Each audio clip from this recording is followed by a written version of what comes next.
Bismillahirrahmanirrahim. Assalamualaikum warahmatullahi wabarakatuh.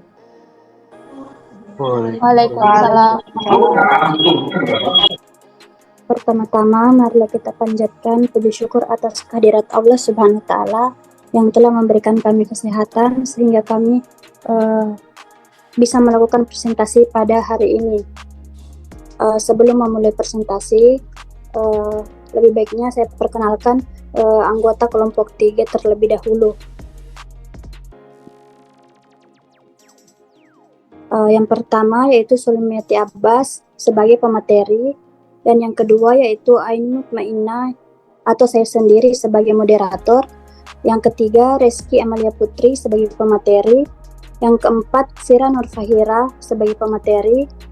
Yang kelima Devi Mawarniho sebagai pemateri, dan yang terakhir yaitu Fityatul Haq sebagai pemateri. Untuk mengefisienkan waktu, langsung saja saya persilakan kepada pemateri pertama untuk memulai presentasi. Dengan ini saya persilahkan. Terima kasih atas kesempatan yang telah diberikan. Langsung saja latar belakang. Dana BOS merupakan singkatan dari Dana Bantuan Operasional Sekolah.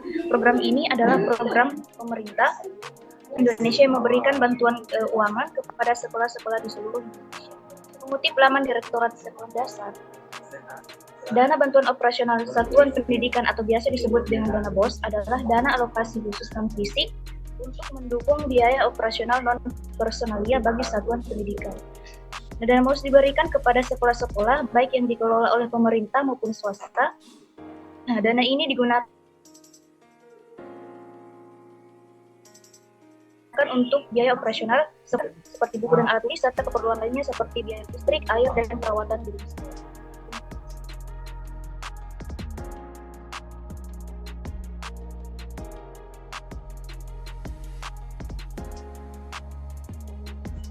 Yang selanjutnya yaitu jumlah asumsi perhitungan.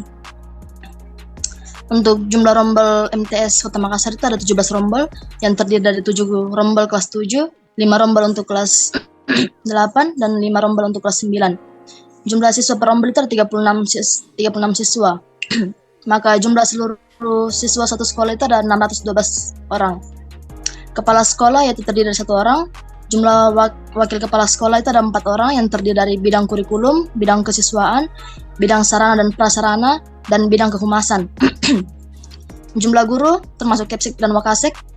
Wakepsek yaitu ada 28 orang yang terdiri dari 1 Kepsek, 4 Wakepsek, 22 guru mapel, dan 1 guru BK. Jumlah tendik itu ada 17 orang yang terdiri dari 3 pustakawan, 2 laboran, 2 teknisi, 8 tata usaha, dan 2 tenaga kebersihan. Dan yang terakhir yaitu jumlah mapel. Ada 15 mapel yang terdiri dari 8 mapel umum, 1 mapel prakarya, 1 mapel informatika, 1 mapel seni budaya, dan 1 mapel tata usaha.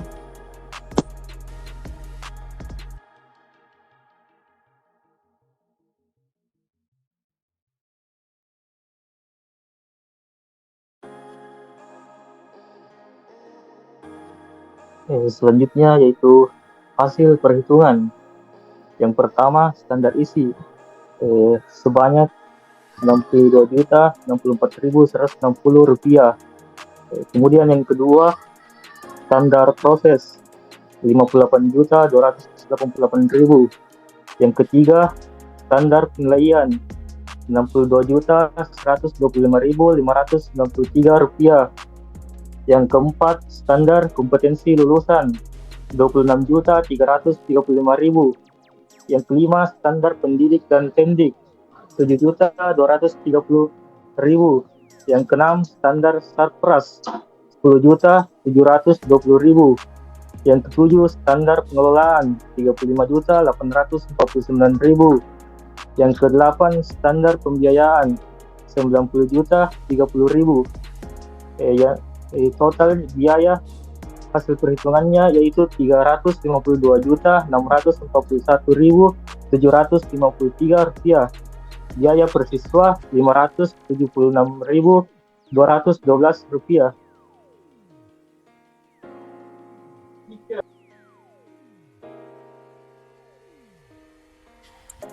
Baiklah, selanjutnya saya akan membahas tentang perbandingan total biaya operasi non-personalia berdasarkan standar BUSP Kabupaten atau Kota Makassar.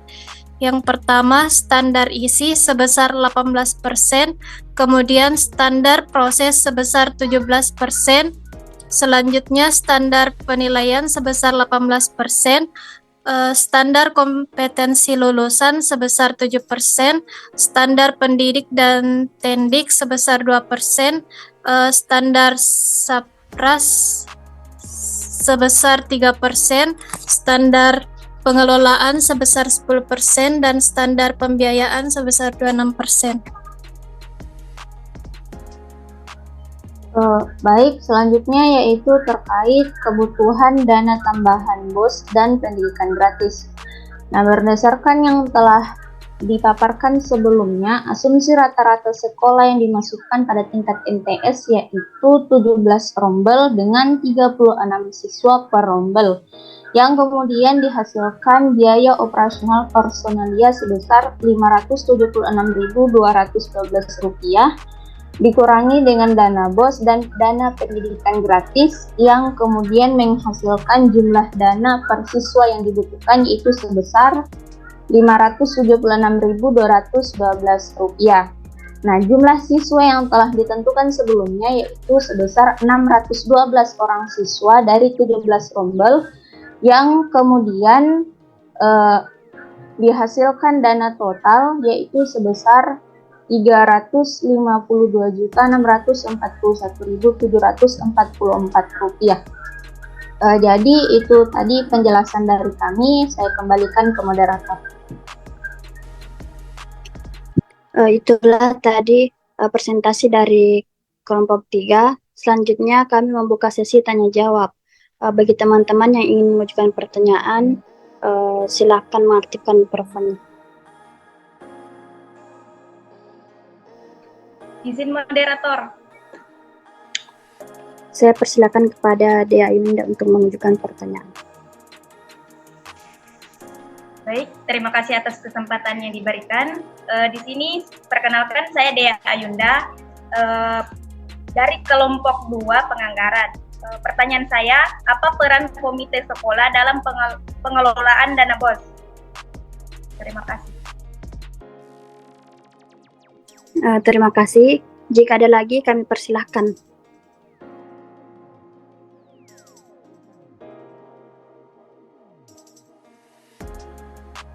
Izin bertanya, moderator. Baik, kami persilahkan. Perkenalkan, nama saya Nur Ladriana, perwakilan dari kelompok 1. Saya ingin bertanya, apakah sekolah boleh mengadakan iuran pada siswa melalui hasil musyawarah dengan orang tua dan komite sekolah? Terima kasih. Terima kasih. Apakah masih ada? Jika masih ada, kami persilahkan.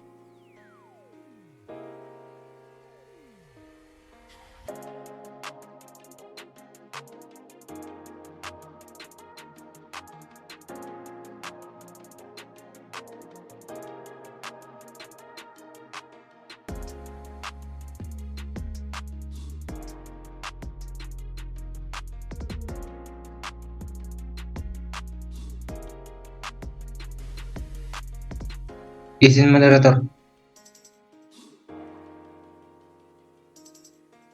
Baik, kami persilahkan. Baik, perkenalkan, nama saya Muhammad Satria Hidayat, perwakilan dari kelompok 2. Ingin menanyakan, yaitu siapakah yang menguasai penggunaan dana BOS? Sekian, terima kasih. Terima kasih.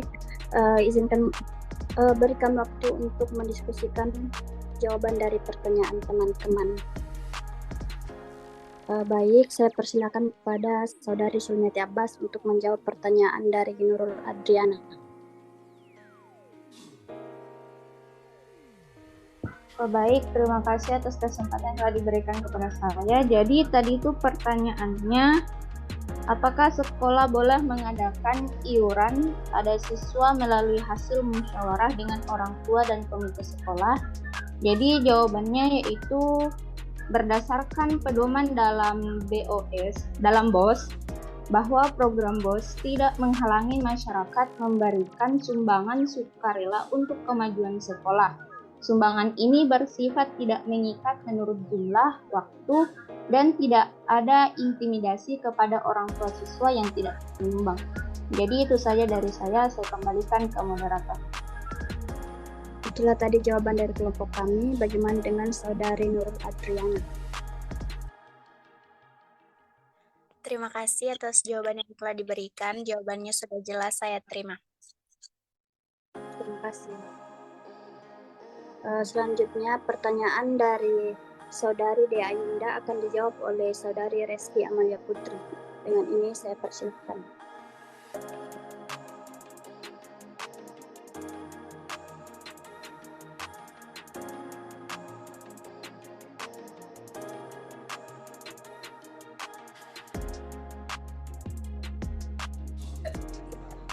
Baik, di sini akan saya menjawab pertanyaan dari Saudari Dea Ayunda. Yang mana pertanyaannya itu apa peran komite sekolah dalam pengelolaan dana BOS? Nah, peran komite sekolah antara lain yang pertama itu komite sekolah bersama kepala sekolah menetapkan satu anggota tim BOS tingkat sekolah yang berasal dari unsur orang tua yang tidak sedang merangkap sebagai anggota komite sekolah. Yang kedua, menandatangani format daftar siswa miskin yang dibebaskan dari segala jenis pungutan atau iuran. Yang ketiga, menandatangani format contoh pengumuman rencana penggunaan dana BOS. Yang keempat, menandatangani format contoh pengumuman laporan penggunaan dana BOS. Yang kelima, menandatangani format rencana pengambilan dana BOS oleh sekolah kepada bank atau pos. Yang keenam, menandatangani format lembar perbandingan harga atau jasa. Yang ketujuh, menandatangani format daftar buku yang dibeli sekolah dari dana BOS buku. Yang kedelapan, menandatangani format rencana anggaran pendapatan dan belanja sekolah. Yang kesembilan atau yang terakhir itu menandatangani format realisasi penggunaan dana tetap tiap jenis anggaran. Saya kembalikan ke moderator. Itulah tadi jawaban dari kelompok kami. Bagaimana dengan Saudari Dea Ayunda? Baik, terima kasih atas jawabannya. Saya rasa jawabannya sudah cukup jelas. Terima kasih. Saya kembalikan. Terima kasih. Baiklah, saya persilakan kepada Saudara Fityatul Haq untuk menjawab pertanyaan dari Saudara Muhammad Satria Hidayat. Baiklah, saya akan menjawab pertanyaan dari Muhammad Satria Hidayat. Pertanyaannya yaitu, siapakah yang mengawasi penggunaan dana BOS? Pengawasan penggunaan dana BOS melalui 3 bentuk yang dilakukan oleh pihak-pihak tertentu sesuai kewenangan masing-masing. Yang pertama, monitoring. Monitoring internal dilakukan oleh tim manajemen BOS pusat, provinsi, dan kabupaten kota. Monitoring eksternal dilakukan oleh Balitbang, Kementerian Pendidikan Nasional, dan atau lembaga independen yang profesional untuk itu, misalnya Bank Dunia. Yang kedua, pengawasan. Pengawasan melekat dilakukan oleh pimpinan masing-masing instansi pada bawahannya, baik di pusat, provinsi, dan khususnya Dinas Pendidikan Kabupaten Kota. Pengawasan fungsional internal dilakukan oleh Inspektorat Jenderal Kementerian Pendidikan Nasional dan Inspektorat Provinsi dan Kabupaten Kota. Pengawasan eksternal dilakukan oleh Badan Pengawas Keuangan dan Pembangunan (BPKP). Pengawasan masyarakat dilakukan unsur masyarakat dan unit pengaduan masyarakat yang terdapat di sekolah, dan hasil pengawasan tersebut harus disampaikan kepada pihak berwenang. Yang ketiga, pemeriksaan yang dilakukan oleh Badan Pemeriksa Keuangan (BPK). Sekian dari saya kembalikan ke moderator. Itulah tadi jawaban dari kelompok kami. Bagaimana dengan Saudara Muhammad Satria Hidayat? Baik, terima kasih atas jawaban yang telah diberikan. Jawabannya sudah jelas, saya terima. Demikianlah presentasi pada hari ini dari kelompok 3. Jika ada kesalahan mohon dimaafkan. Wassalamualaikum warahmatullahi wabarakatuh. Waalaikumsalam. Waalaikumsalam warahmatullahi wabarakatuh.